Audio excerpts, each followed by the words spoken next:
Selamat malam teman-teman semua. Jadi teman-teman di sini peserta kelas Laravel ya. Kalau di program Laravel, teman-teman di kelas pertama sudah mempelajari Bootstrap untuk tampilan, untuk mendekorasi tampilan front end gitu ya istilahnya. Kemudian teman-teman di kelas kedua juga sudah mempelajari Git untuk manajemen kode. Nah, yang ketiga ini adalah inti dari programnya, kelas inti. Jadi teman-teman di sini akan mempelajari Laravel. Nah, untuk malam hari ini mungkin saya hanya akan menyampaikan kulitnya saja. Jadi teman-teman bisa sekilas menikmati untuk sesi malam ini kira-kira bagaimana sih Laravel itu bekerja. Namun detailnya untuk step-step yang lebih lanjut teman-teman bisa explore di materi di website Camp 404. Baik, mungkin untuk sesi malam hari ini itu akan dibagi menjadi 3 bagian. Yang pertama bagaimana cara menggunakan Laravel, kemudian membuat sistem login di Laravel, kemudian kita akan masuk ke aplikasi database atau lebih terkenalnya CRUD ya, Create, Update, Delete. Oke, pertama untuk mengikuti sesi ini teman-teman setidaknya membutuhkan 4 aplikasi terinstall ya. Pertama XAMPP untuk database, kemudian Visual Studio Code untuk code editor, kemudian Composer untuk package manager atau lebih mudahnya bahasa simpelnya untuk menginstal Laravel. Kemudian yang keempat adalah Node.js untuk sistem loginnya nanti. Oke. Yang pertama teman-teman menginstal Laravel ya. Ini mungkin step ini itu agak lama, tergantung koneksi masing-masing. Jadi di sini mungkin di demo ini step install Laravel saya skip ya. Jadi ini install Laravel sudah saya jalankan tadi. Nah, kira-kira tampilannya akan seperti ini. Kalau di akhir itu sudah ada tulisan applications keyset successfully, artinya Laravel sudah terinstall di PC kita. Baik. Nah, selanjutnya ini latihan Laravel itu adalah nama dari aplikasinya, nama dari folder Laravelnya. Nah, ini saya install di desktop untuk Laravelnya. Kemudian saya beri nama folder Laravelnya adalah aplikasi Laravel. Kemudian kita buka di Visual Studio Code, ini sudah menunjukkan aplikasi Laravel ya. Jadi untuk instalasi kurang lebihnya akan seperti itu.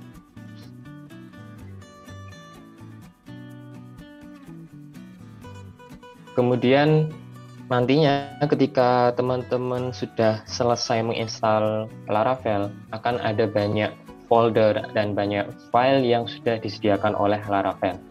Ada app, ada database, ada yang lain-lain. Nah, ini kalau teman-teman merasa bingung di awal, diabaikan dulu nggak apa-apa. Tapi setidaknya yang harus mungkin teman-teman tahu, setidaknya pertama yang untuk app, database, resource, kemudian root. Ini .env akan dipakai di aplikasi database nanti. Nah, setidaknya 5 ini dulu, mungkin teman-teman bisa take notes dulu ya.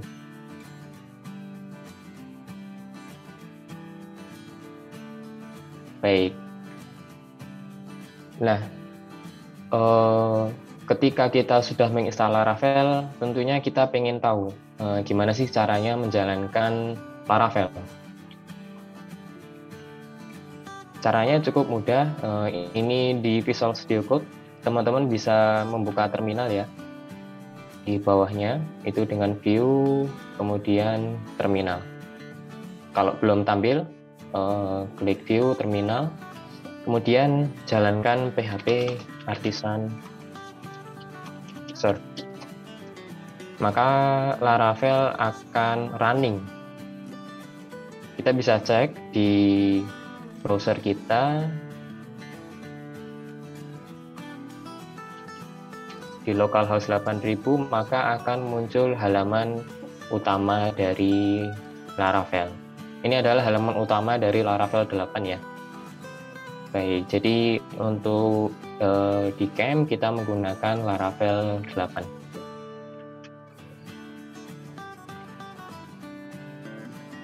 Nah, urutannya bagaimana dari sebuah URL itu bisa menampilkan sebuah halaman, ya kan? Stepnya itu adalah ketika URL-nya itu kita masukkan di dalam browser, ini sebenarnya URL dari halaman ini itu adalah garis pagar. Hanya saja kalau kita enter, maka dia akan mempersingkat, jadi garis miringnya terhapus. Seperti itu. Nah, urutannya adalah pertama, itu URL-nya akan dicocokkan dengan root. Root-nya itu bisa kita lihat di dalam web.php. Nah, root itu apa sih sebenarnya? Root itu adalah link URL yang terdaftar. Jadi ketika sebuah URL itu belum didaftarkan di dalam web.php ini, maka halaman tidak akan bisa diakses. Misalkan ini kita hapus ya, kemudian kita save, kembali ke browser, kita reload lagi, maka dia akan not found. Kenapa? Karena URL-nya tidak terdaftar. Atau misalkan di sini kita ubah ya, ini kita ubah menjadi welcome. Kita kembali ke browser, kita reload, tetap akan not found. Kenapa? Karena URL yang terdaftar adalah /welcome. Jadi untuk mengakses halaman tadi, itu kita tambahkan /welcome. Maka halamannya akan muncul. Jadi web.php itu untuk mendaftarkan URL. Baik. Sampai sini cukup mudah ya. Kemudian urutannya ketika root-nya itu sudah diakses, maka akan di sini sudah ada kode return view welcome. Artinya dia akan menampilkan view yang berada di folder resource view. Mungkin bisa kita lihat di kode editor ya. Di sini return view welcome. Nah, sebenarnya welcome ini dari mana sih? Untuk sementara ini kita hapus ya agar tidak bingung, tidak ambigu. Nah, sebenarnya welcome ini tuh siapa gitu. Nah, sebenarnya welcome di sini itu adalah sebuah view yang berada di folder resource. Kemudian di dalam folder views di sini sudah ada welcome.blade.php. Nah, codingan inilah yang menampilkan halaman tadi. Bisa kita lihat ya, ini Laravel has wonderful dan seterusnya sesuai dengan ini. Laravel has wonderful dan seterusnya. Jadi ada dua bagian penting ya. Yang pertama adalah routingan untuk mendaftarkan URL. Kemudian yang kedua itu adalah istilahnya di Laravel adalah blade. Ini ya, welcome.blade.php. Blade adalah tampilan front end-nya atau tempat kita meletakkan kode HTML-nya. Baik, jadi dua itu ya, cukup mudah ya.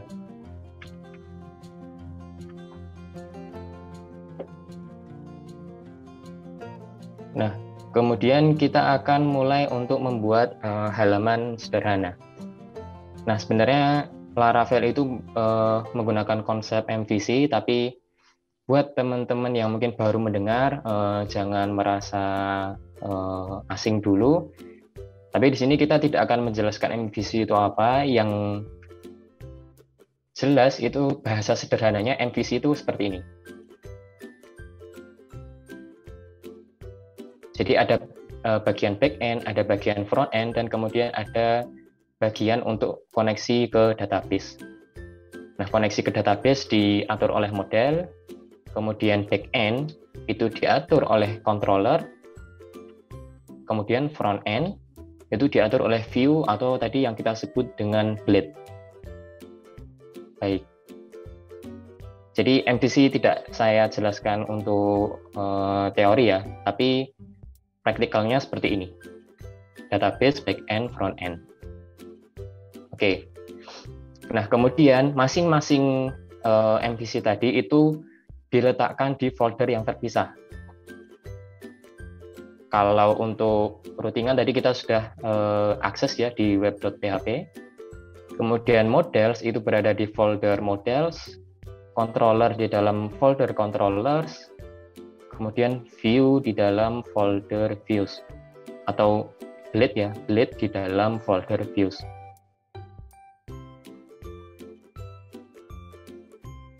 Jadi flow-nya cukup mudah ya, URL dicocokkan dulu dengan URL yang terdaftar, kemudian ke controller untuk proses backend, kemudian ditampilkan di view. Maka akan tertampil halaman di web page. Oke, sekarang kita mungkin mulai untuk membuat halaman sederhana ya, halaman data siswa. Nah, tampilannya akan kurang lebih seperti ini. Mungkin kalau kita menggunakan HTML cukup mudah ya, kita langsung ketikkan kodenya di dalam kode HTML. Tapi kita lihat bagaimana flow-nya, urutannya di Laravel. Nah, pertama kita buat dulu URL baru untuk data siswa. Nah, di sini karena saya menggunakan Git ya, jadi untuk mempermudah biar tidak terlalu lama. Di sini ada root get data siswa, sekolah controller kelas, kemudian add siswa. Nah, yang sekolah controller ke sini diabaikan dahulu, kita fokus ke sini. Root get data siswa, artinya kita sudah mendaftarkan link data siswa. Kita sudah mendaftarkan URL data siswa. Kemudian step selanjutnya itu adalah membuat controllernya. Jadi sebenarnya untuk penjelasan kode routingan itu adalah seperti ini. Root get data siswa itu adalah alamat URL-nya. Kemudian sekolah controller itu adalah controller yang akan diakses. Kemudian app siswa itu adalah nama function di dalam controller. Oke, kita lanjut dulu. Teman-teman bisa membuat controller dengan perintah ini ya, PHP artisan make controller, sekolah controller.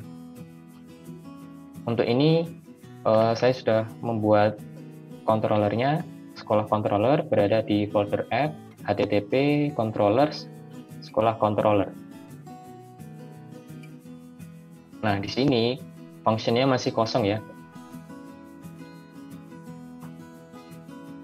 Tadi di dalam URL yang terdaftar di root di web.php, kita mendaftarkan function add siswa. Artinya, di dalam controller kita harus membuat function add siswa.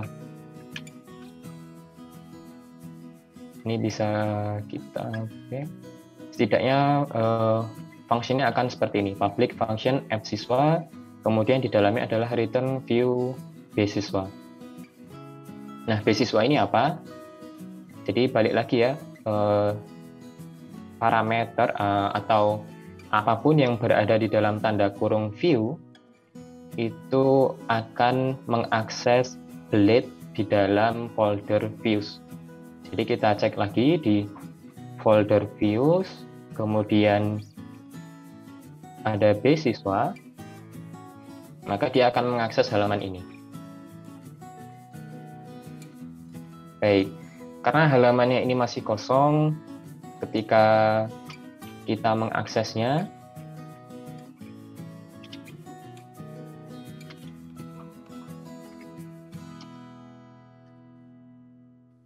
masih not found ya. Jadi mungkin di web PHP sebentar.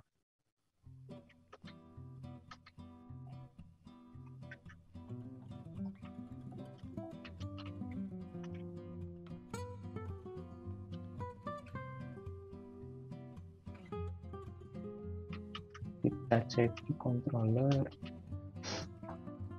kita akses lagi. Nah, halamannya masih kosong.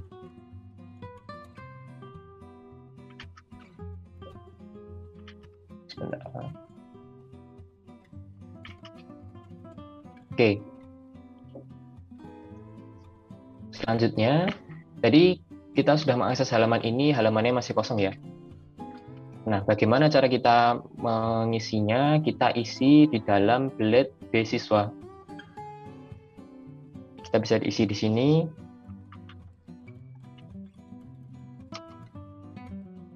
Jadi HTML sederhana ya. Kita coba Hello World terlebih dahulu. Kita save, kemudian kita kembali ke browser, kita reload. Maka dia akan munculkan Hello World. Baik, kita coba untuk menambahkan tabel ya. Tabel, kemudian TR, PD,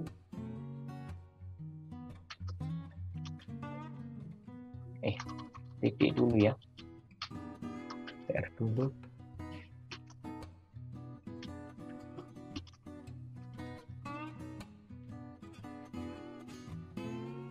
Kemudian misalkan kita isi untuk data siswa, nama, NIS, kemudian tanggal lahir misalkan. Kemudian datanya kita isi sembarang ya. Jadi di sini kita hardcode dulu.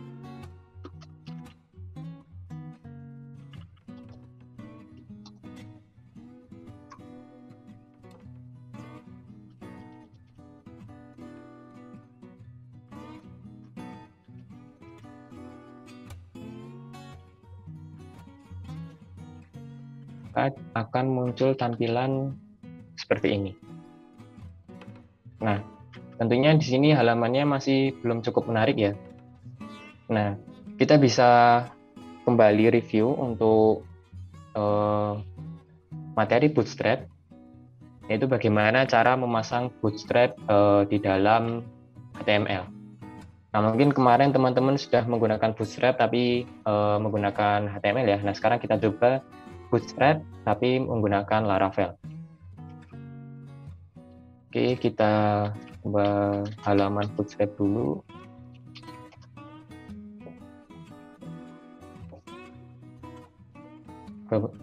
Klik Get Started, kemudian CSS-nya kita copy, letakkan di dalam head, kita save, kemudian untuk bundle JavaScript-nya kita copy, letakkan di dalam penutup body di akhir ya. Kita save, kemudian kita kembali ke halaman, kita reload. Nah, tentunya yang berubah hanya font-nya saja ya. Ini udah menggunakan font Bootstrap tapi tabelnya belum di styling. Kita bisa coba tambahkan styling.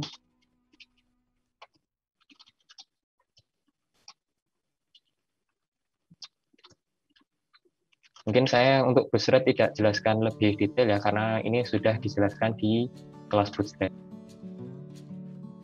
Oke. Belum dikasih judulnya, kita beri judul.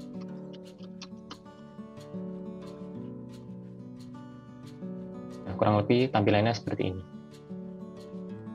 Nah, jadi cukup mudah ya. Jadi flow-nya untuk membuat sebuah halaman di Laravel itu adalah routingannya terlebih dahulu, kemudian controllernya, kemudian baru membuat blade-nya. Oke, selanjutnya kita akan membuat sistem login di dalam Laravel. Nah, tampilannya itu akan seperti ini untuk tampilan login dan register. Dan teman-teman tidak perlu repot-repot untuk membuat codingan loginnya atau registernya, karena blade-nya itu akan dibuatkan. Jadi untuk membuat sistem login di dalam Laravel itu kita hanya cukup menjalankan perintah ini saja, maka akan jalan. Nah, kembali lagi ya untuk mempersingkat waktu karena ini kecepatan menyelesaikan ini itu tergantung koneksi internet. Ini saya skip. Jadi ini sebenarnya sudah saya jalankan sebelumnya di terminal. Jadi pertama jalankan Composer require Laravel UI. Ini ya. Kemudian PHP Artisan UI Bootstrap out, kemudian npm install, npm run dev, kemudian jalankan Laravelnya. Nah, kita bisa cek apakah halaman login itu sudah terinstall atau belum dengan mengakses localhost 8000 login. Nah, ini saya aktifkan dulu untuk routingan web PHP-nya. Kemudian ketika saya jalankan login, nah dia akan menampilkan sistem login ya, halaman login register punyanya Laravel, dan ini kita tidak perlu mengcoding. Ini sudah disiapkan oleh Laravel. Bahkan untuk proses registernya, untuk proses penyimpanan datanya, ini sudah disediakan oleh Laravel. Jadi cukup mudah.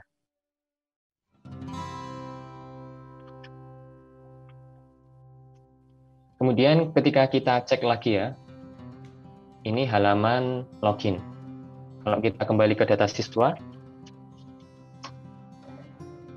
navbar login dan registernya itu menghilang. Ini ya, diperhatikan ya, di atas itu tidak ada navbarnya, tapi ketika saya kembali ke halaman login, navbarnya muncul. Nah, kenapa di sini karena Laravel menggunakan templating untuk login register ini. Jadi untuk navbar ini Laravel menggunakan templating. Nah, templating itu apa? Nah, mudahnya seperti ini. Jadi sebenarnya codingan navbar di dalam Laravel itu ditulis di dalam app.blade.php. Kita ke app.blade.php dulu ya. Kita cek di resource, views, kemudian layout, app.blade. Nah, ini adalah halaman untuk blade navbarnya. Ini kita bisa cek ya. Ini left side of navbar, right side of navbar. Atau cukup mudahnya, ini misalkan kita ubah ya, namanya navbar brandnya itu menjadi sekolah 404 misalkan. Kita save, kemudian kita kembali ke halaman login, kita reload. Nah, ini berubah bagian kiri ini. Artinya adalah app.blade.php ini itu adalah codingan untuk navbarnya, untuk templatingnya. Nah, sebenarnya konsep templating itu seperti apa sih? Konsep untuk templating itu sebenarnya di dalam template app.blade.php itu ada yang namanya yield content. Nah, di dalam konten ini baru kita letakkan isinya.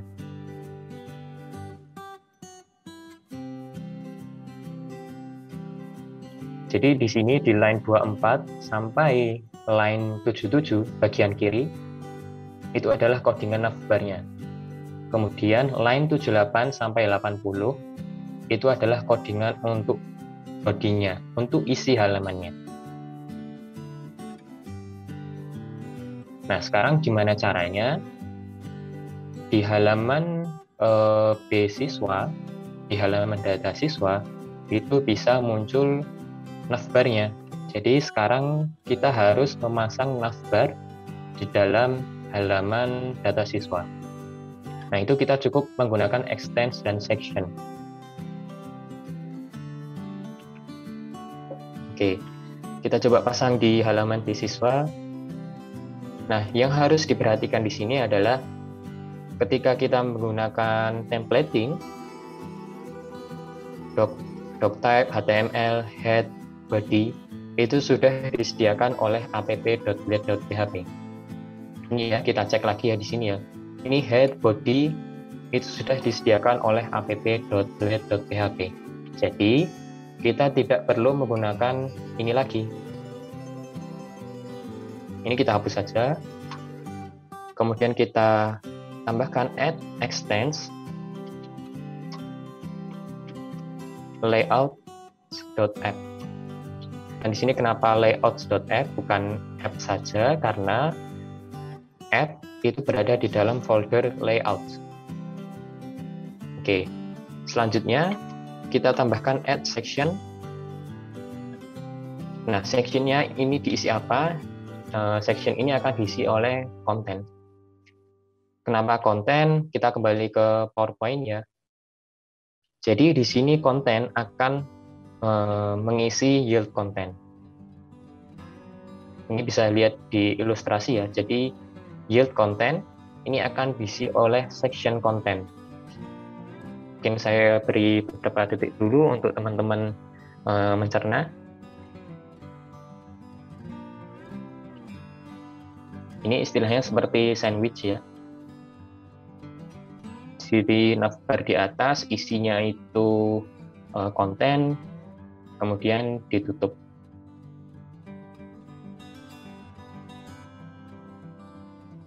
Oke, kita lanjut. Nah, di sini karena HTML, body, dan script-nya sudah disediakan oleh app, kita end section saja. Kita save. Extend section, kemudian end section. Kita cek lagi. Kita akses ya halaman data siswa. Maka akan muncul navbarnya. Baik. Nah, sekarang kita masuk ke untuk aplikasi database ya. Mungkin sekitar 15-20 menit lagi. Semoga cukup. Oke. Pertama kita harus menyalakan XAMPP ya. XAMPP-nya kita jalankan. Nah, yang dijalankan itu adalah modul Apache dan MySQL. Pastikan ini berwarna hijau agar berfungsi normal. Kemudian kita bisa mengakses di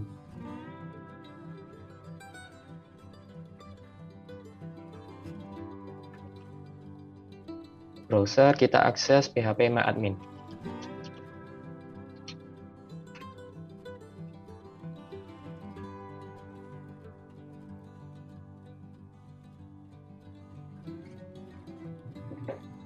Nah, kita bisa membuat database baru, DB latihan misalkan. Dan kita create, database-nya sudah terbuat. Kemudian kita kembali ke PowerPoint.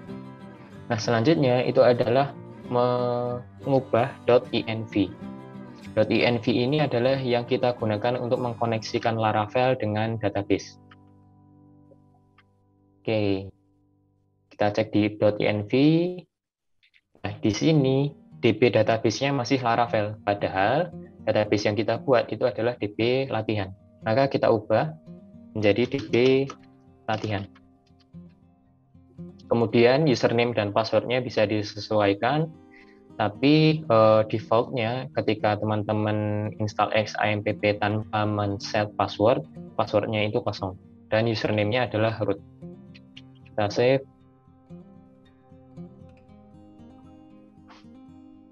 Nah, database yang akan kita gunakan tadi ya, database DB latihan, dan tabelnya itu yang kita gunakan adalah tabel users.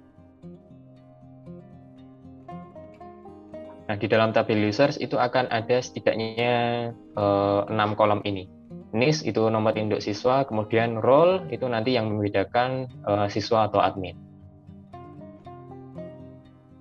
Nah, di Laravel itu sudah menyediakan yang namanya migration. Migration itu mudahnya dia akan membuat tabel tanpa kita harus menggunakan phpMyAdmin. Jadi mungkin normalnya ketika teman-teman menggunakan phpMyAdmin, membuat tabelnya dari phpMyAdmin. Tapi di sini kita bisa menggunakan migration, menjalankan migration, otomatis nanti tabelnya akan dibuatkan. Baik, kita cek ya, di DB latihan ini belum ada tabelnya.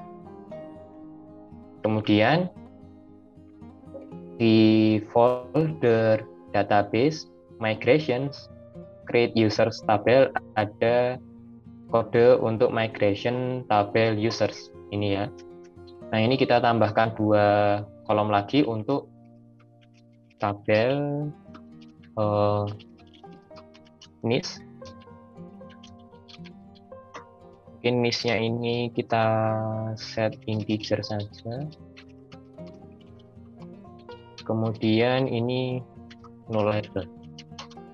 Lalu kita tambahkan satu lagi, itu adalah role.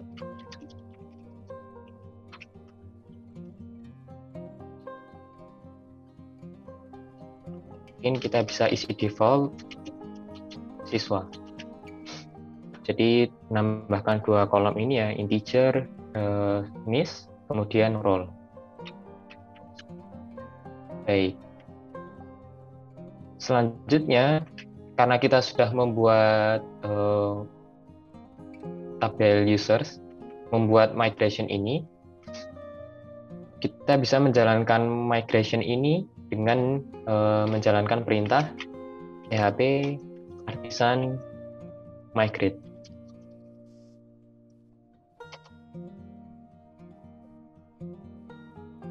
Nah, di sini sudah ada tulisan migration table create successfully. Kita cek di phpMyAdmin, kita reload untuk DB latihan. Nah, di DB latihan sudah ada 4 tabel ini. Pertama untuk tabel users ya. Jadi tanpa kita mengakses phpMyAdmin, tabelnya sudah dibuat. Kemudian selanjutnya kita akan mulai langsung untuk CRUD data siswa. Pertama, kita membuat root untuk siswa terlebih dahulu. Jadi root khusus untuk CRUD.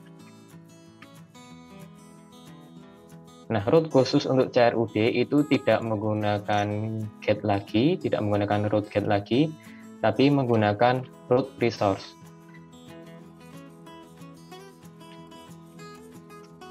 Jadi kita bisa tambahkan di sini root resource siswa. Kemudian ini kita akan menggunakan siswa controller. Jadi URL defaultnya itu adalah siswa, kemudian controllernya kita menggunakan siswa controller. Nah, ini resource ini apa? Nanti kita lihat ya.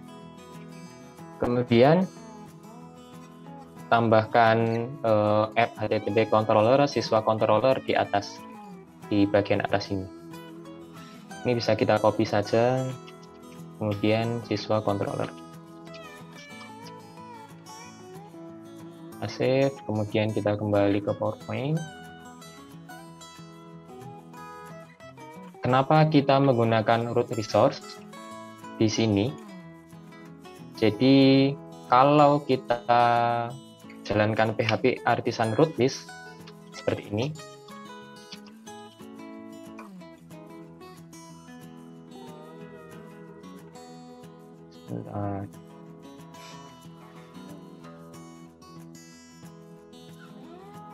kita belum membuat controller untuk siswa controller ya.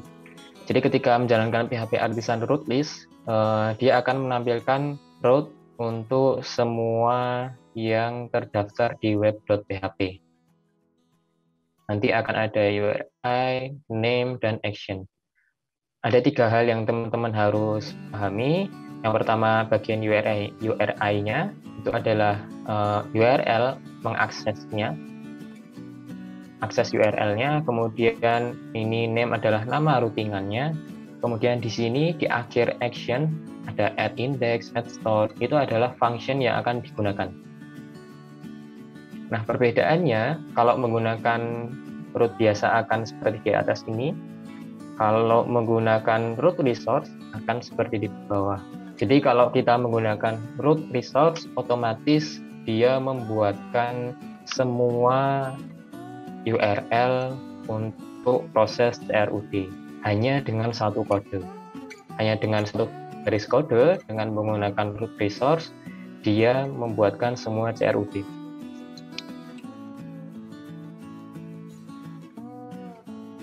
Baik. Selanjutnya kita membuat controller. Di sini juga kita akan membuat controller khusus untuk CRUD. Kita bisa jalankan PHP artisan make controller siswa controller kemudian resource. Nah, kenapa ada script resource di sini? Ini akan membuatkan controller khusus untuk proses CRUD. Kita lihat ya, maksudnya khusus untuk CRUD itu seperti apa. Jadi di siswa controller, ini semua fungsinya sudah disediakan. Index, create, store, show, edit, sampai destroy. Bandingkan dengan controller biasa. Hanya ini saja.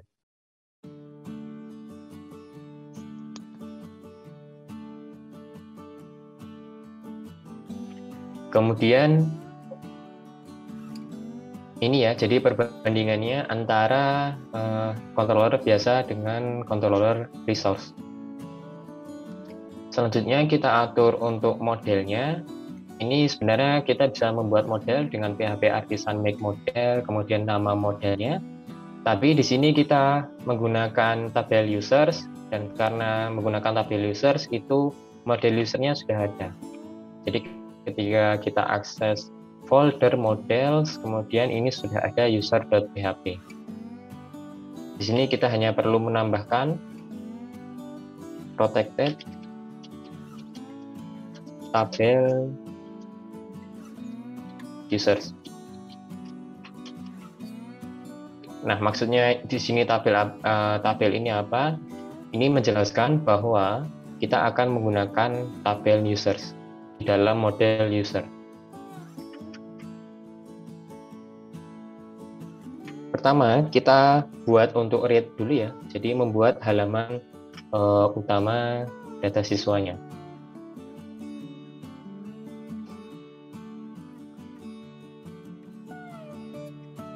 Nah, mungkin ini agar lebih mudah untuk diterawang ya. Jadi kita bisa membuat untuk index plate-nya terlebih dahulu agar terlihat. Di sini kita buat index.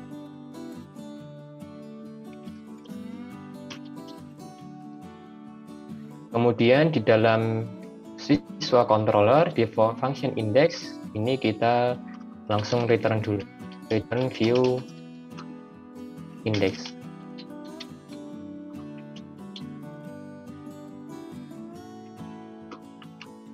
Ini kita coba H1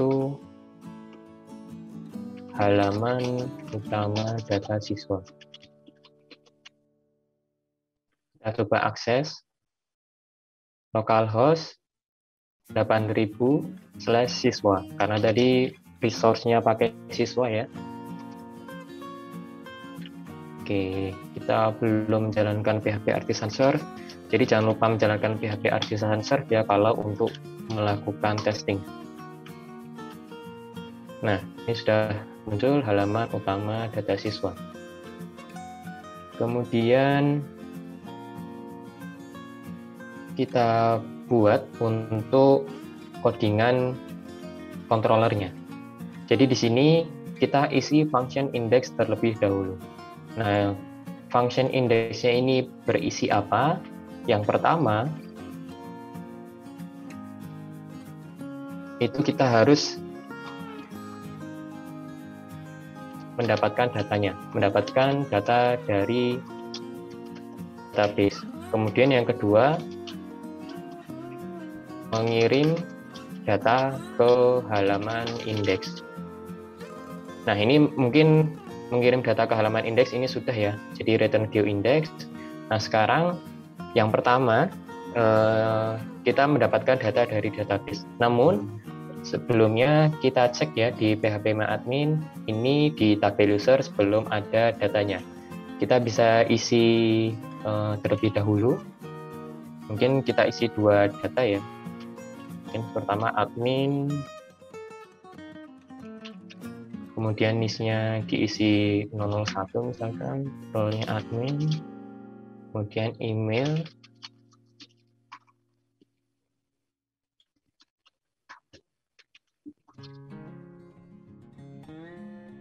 kemudian data yang kedua siswa, misalkan Andi. Ini 01 siswa, email. Oke, kita create dulu. Sebenarnya di Laravel ada yang namanya seeding ya, jadi mengisi data ke database. Tapi untuk step ini mungkin teman-teman bisa explore di materi saja. Baik, mungkin untuk malam hari ini kita cukupkan di create dulu ya, karena untuk create, update, dan delete-nya ini cukup lama. Baik, setidaknya kita bisa menampilkan data dari database di dalam aplikasi Laravel. Setidaknya untuk malam hari ini itu kita bisa menggunakan, kita bisa running itu dulu. Baik, kita kembali ke siswa controller. Jadi step pertama itu adalah mendapatkan data dari database. Nah, cara untuk mendapatkan data dari database adalah kita ketikkan nama model ya. Nama modelnya adalah user. Ini kita klik saja. Jadi otomatis dia menambahkan use di sini. User. Kemudian kita hanya ingin mendapatkan data role yang role-nya siswa. Jadi kita tidak ingin menampilkan data admin. Kemudian get. Nah, codingan ini maksudnya adalah ambil data dari model. Model tadi kita mengambil data dari tabel users, kemudian ambil dengan syarat where role-nya adalah siswa. Atau kita cek di PHP MyAdmin ya, role-nya adalah siswa, berarti dia hanya akan mengambil data Andi saja. Oke. Selanjutnya ini kita masukkan ke dalam variabel. Kemudian di sini kita tambahkan compact data siswa. Oke. Kita save. Nah, di dalam blade index tentunya ini belum menampilkan data dari database ya, karena kita belum menerima data siswa yang tadi dikirimkan dari siswa controller. Jadi siswa controller sudah mengirimkan data siswa. Nah, sekarang tugasnya di blade ini kita harus menerima data siswa tersebut. Nah, cara untuk menerima data siswa tersebut adalah pertama kita buat tabelnya terlebih dahulu untuk interface layout. Table, kemudian tr, th, nama, niche. Untuk aksinya mungkin kita bisa kosongkan dulu ya. Kemudian lagi video. Nah, ini adalah isi data. Isi data. Nah, sekarang kita harus memasukkan data siswa ke dalam TR ini. Jadi kalau kita cek lagi sekarang di halaman, nah isi data ini itu harus sesuai dengan data di database. Jadi nama menampilkan Andi, NIS-nya adalah 101. Nah, gimana caranya untuk menampilkan tersebut? Caranya adalah dengan kita tambahkan di bagian sini ya. Di bagian atas isi data adalah add for each.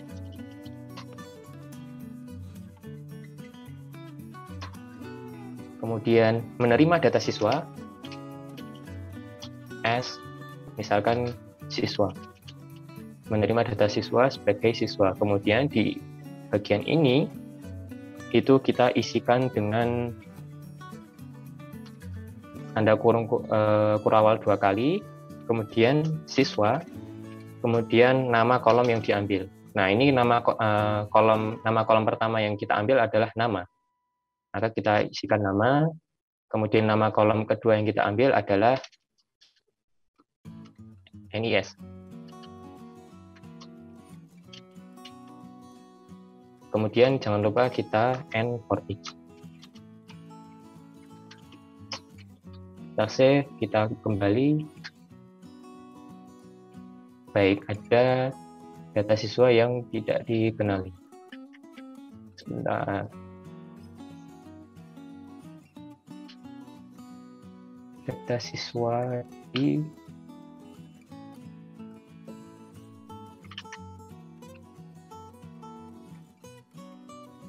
Oke, ini karena kita menggunakan variabel ya. Jadi seharusnya penulisannya sintaksnya seperti ini. Jadi data siswanya akan mengambil variabel ini. Oke, kita kembali ke browser. Nah, otomatis NIS-nya sudah masuk ya 101, tapi kenapa namanya masih kosong? Karena di sini namanya menggunakan bahasa Inggris name ya. Jadi di sini kita edit di blade-nya menggunakan name. Kita save. Kita kembali ke browser. Nah, otomatis dia akan tampil nama dari Andi. Nah, ini CSS Bootstrap-nya ini belum terpasang karena di app blade.php-nya ini belum kita masukkan CSS dan CSS Bootstrap-nya. Mungkin teman-teman nanti bisa explore dan menambahkannya di sini. Baik, terima kasih karena sudah join di sesi malam ini. Selamat melanjutkan belajarnya. Terima kasih, selamat malam, sampai jumpa teman-teman.